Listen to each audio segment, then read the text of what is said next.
Meanwhile, are your taxes done?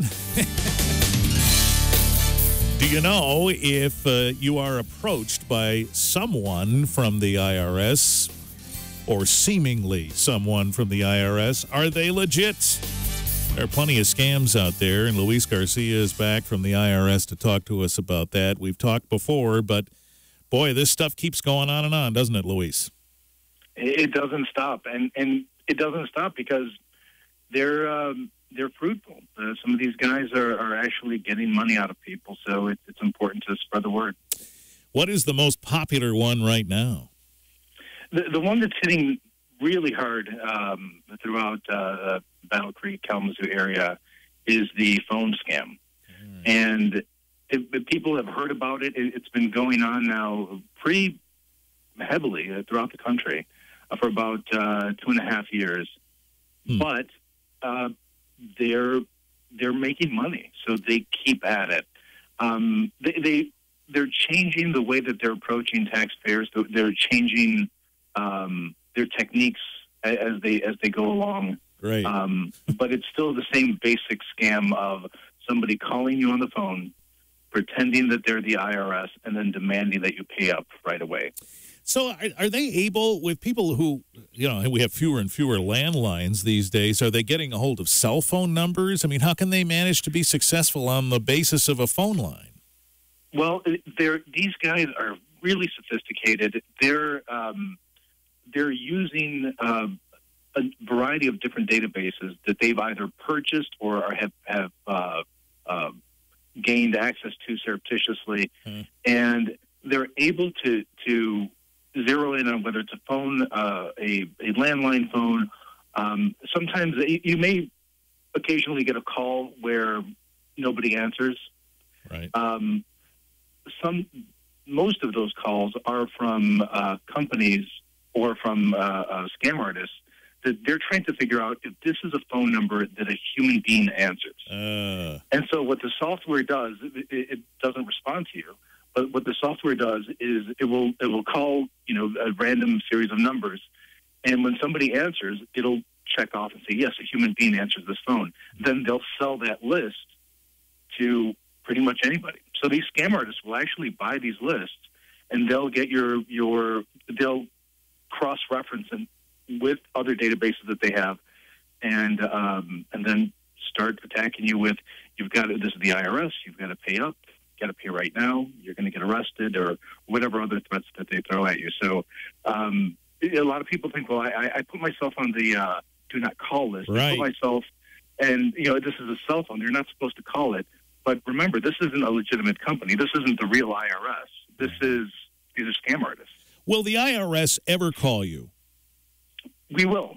And that's one thing, unfortunately, that's one bit of misinformation that's been spread out there, that the IRS will never call you. We may call you. It's very, very rare. But we do pick up the phone if you've been unresponsive to letters that we've been sending you, notices that we've been sending you. We may call you. It's extremely rare, but it does happen. But the key here is we're never going to threaten you. The three big red flags are: we're never going to threaten you, we're never going to demand that you pay right away, and we're never going to tell you have to pay by a certain method. These guys will usually say, buy a Green Dot credit card or buy a rechargeable debit card. Put money on it, and then give us the digits on the card. Boy, that's the way they normally operate. Those are big red flags, but people don't see them sometimes. Well, the thing is, you get a call, your phone says, if you have caller ID, it says it's the IRS calling. The person on the other end of the line, they use the same procedure that we use, and that they identify themselves by their name. They give a badge number. They say they're with the IRS, and then what adds more legitimacy to the call, what makes it seem real, is they have a bunch of your personal information.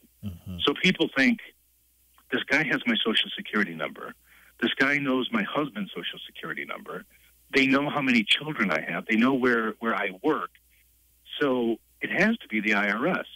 But a lot of people don't realize your personal information is being bought and sold by all sorts of companies and, people and organizations, legitimate and otherwise, and they are using that to scam you, to scare you into thinking that they're the real IRS. But we're never going to threaten you. That's the biggest thing, is the idea that we'll deport you, we'll take away your driver's license, we're going to send the local police to arrest you.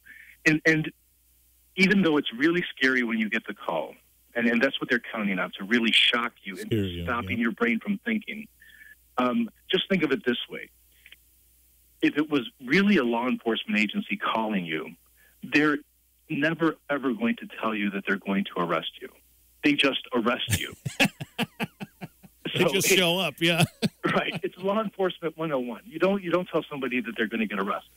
So, because usually, if real criminals, they will walk out the back door and run away. Mm-hmm. So that's never going to happen. But they're not calling criminals. They're calling, legitimate, honest, hardworking taxpayers that are terrified at the thought of being arrested, and thinking, well, this is a mistake, but I'll just pay it, and then we'll work it out later. And that's what they're hoping that your brain is thinking of. Let me get rid of this really aggressive, really threatening, scary situation, and then I'll work it out when cooler heads prevail. But there's no cooler heads to prevail because it's a scam. So are your brethren in the law enforcement industry interfacing with you on this and trying to pursue these people? Well, we have, it's the Treasury Inspector General for Tax Administration. These are the guys that are charged with, well, a lot of people really love them because they audit the IRS. So that's one big plus for them. But the other is they're also charged with protecting our tax system. And by people impersonating the IRS, that's one of their top priorities in the law enforcement field and the law enforcement side of what they do. And so the Treasury Inspector General Office, they have been on top of this. They're the ones that you report to. If you get one of these calls, we really strongly encourage you to call them, the Inspector General's office. It's 800-366-4484, and tell them what you've experienced, because these scam artists, they change the way that they're approaching people. And the more up-to-date information that the Inspector General's office has to track these guys down, to shut them down, or at least to tell the public, hey, now they're saying they're going to repossess your car, or now they're saying whatever twist they're using on the scam to really frighten people, we can get the word out, and hopefully that'll trigger a memory when you get the call and be like, oh, yeah, I heard. Now they're saying they're going to foreclose on mortgages. This guy just said he's going to foreclose my mortgage. The IRS never does that. So this is a scam. I'm going to hang up. Okay. So the phone scam is one. What are some others? Well, now the latest one that we have is these guys, again, very sophisticated. They are now finding companies, mid-sized, large companies, and they are figuring out who's in charge of human resources or who has access to human resources information within human resources, and they are pretending to be the CEO or a senior executive within that company. Oh, my gosh. And writing emails with an email that looks, at least initially, to be like it's from within the company. So if you're a human resources professional, you get what you normally may not get, which is an email from your CEO saying, send me the list of everybody's Social Security number and address, and put it in an Excel file, or put it in this sort of a file. Are you serious? And we just issued a warning to human resources professionals throughout the country a couple days ago, because that's so valuable. This personal information is so valuable that these guys are saying, well, you know what? If we can't get it through any other route, what we'll try to do is just go right to the companies and get this information directly from the companies. And if you're, let's say, you're in a mid-sized company, you normally don't deal with the CEO, and you get an urgent email saying, send me that list of all the employees, all their Social Security numbers right now. Yeah. you want to be responsive. The big boss is asking. That's right. Right. The boss is asking, come on, hurry up. So, but take a second, take a deep breath, look at where that email is actually coming from, verify that your CEO does, in fact, want that information before you send anything, because these guys, again, very sophisticated. They know what they're doing. And just think about how much time it takes to research a company, how big they are, research a company, find out who within that company is in HR, who is an executive or a chief executive within that company, and then set the scam up. So it's really valuable to them. But they figured out how to do it. Luis Garcia is with us from the Internal Revenue Service. Important information about how scam artists are using the IRS to get to you and the signs that you can watch for that give them away. We'll talk more about it in just a minute on WBCK. Luis Garcia is with us from the IRS. And actually, starting a week from Tuesday, Luis will be with us just before 8 every morning for 4 weeks with information you should know as we run up to the big tax deadline. So that'll start on the 15th of March. In the meanwhile, we've been talking about scams out there. So we've heard about the telephone scam, the email scam. Please tell me we're done. Well, the email scam, that one actually, it's not just aimed at HR professionals and payroll professionals. There's also the email scam that comes at you individually. And it uses one of two methods. One is the stick, and that is where they threaten you. They claim to be from IRS criminal investigations, that you are under investigation, that you will be arrested if you do not respond right away and send money to this account, or they will they'll give you a link. It looks like it's an IRS payment account. It's just a PayPal account that's been altered to get your information. The other method that they use with email is the carrot method, where they say, hey, we've got $62 that you missed out on your refund. We miscalculated. You've got $62 more. Sometimes it's a couple $100, but it's never $1 million. It's never anything that's going to raise any alarms. It's something, a small amount of money. It sounds reasonable. And so what people do is they will open up these links. They'll click on the links, or they may open a document that's attached to it. And you should never do that. The one I said before that the IRS may call you, when you've heard before that the IRS will never call you, that's not true.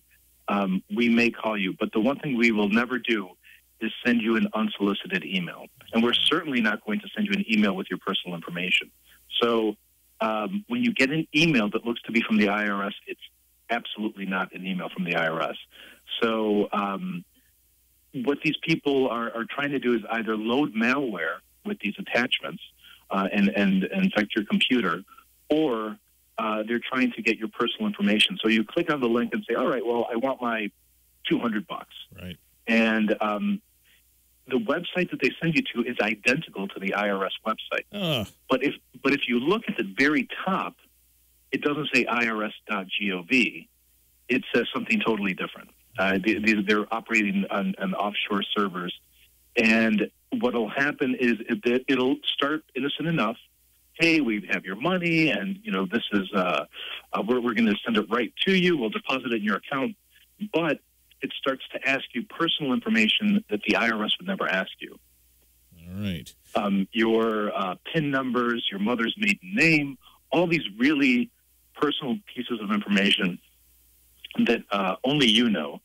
And we would never ask those. So what they do is at the end of this process, they have all your information, and so they can open up, they can use your ID, your identity, and they steal it. They use it to open up accounts. They use it to access your accounts and take money out of your accounts. So it's really, really dangerous when you get these emails. The best thing to do is delete them. If you are so inclined, we would very much appreciate it if you would forward it to us at PHISHING, which is phishing, at IRS.gov. And what we do is we figure out, just like the Inspector General's office does, figure out how these guys are working, what is the latest twist on the scam, find out what servers they're operating off of, and shut them down. Are these guys and gals, we presume, sophisticated enough that they can choose people who would be more responsive to their intimidation? That is to say, do they actually know that maybe some of these people do owe you money, and so when they say, hey, pay up, those people are more likely to respond? They do, because a lot of a lot of times when somebody is in a bad situation with the IRS, it becomes public record because there may be a tax lien on their property or some sort of a public filing against them by the IRS. So they have access to these records. They'll pay for the database. That there's certain companies that they'll actually go to the different courthouses all over the country and write down this information. Some courthouses just put the information online, some sell it, but it is available, and they'll pay for it if there's a charge for it. And what they do is they use it against people who are on a payment plan. And this isn't this is only anecdotally. This is what I've heard, is that because people are on a payment plan with the IRS, there is no money to be had from them. So they may call and say, "Hey, you've got to pay up. You know, we've canceled your payment plan. You've got to pay the full amount right now." Oh, and so people are like, "Hey, the reason I'm on a payment plan with you guys is because I couldn't pay the full amount. What are you talking about?" Exactly. So they're not able to get money out of there. What they end up doing, and this is just infuriates me, is they target seniors. Yeah. And that's the one that you really just want to punch a wall or something. You know, these are folks who they've worked their whole lives. They've paid their taxes. They're on Social Security. They may have a small pension. They don't have a lot of money, and on a fixed income. And then these complete pieces of garbage call them up, steal it, and scare them. I mean, terrify them. And whatever little money they have in savings, whatever little money that they're able to scrape together, they end up sending to these people. And it's an absolute crime, and it's really outrageous. And that's why, as many times when I talk to folks in the media, they're like, "Oh, this thing again." But when you hear the stories, especially the stories from seniors who are just, you know, they work hard, they played by the rules their whole lives, and the little bit of nest egg that they have, these scam artists come and take. It's just really, really upsetting. All right, we're against the wall here on time, but we'll talk again in a little more than a week and talk about tax tips and other things. Sounds fantastic. Thank you. Thank you. Luis Garcia, Internal Revenue Service, WBCK.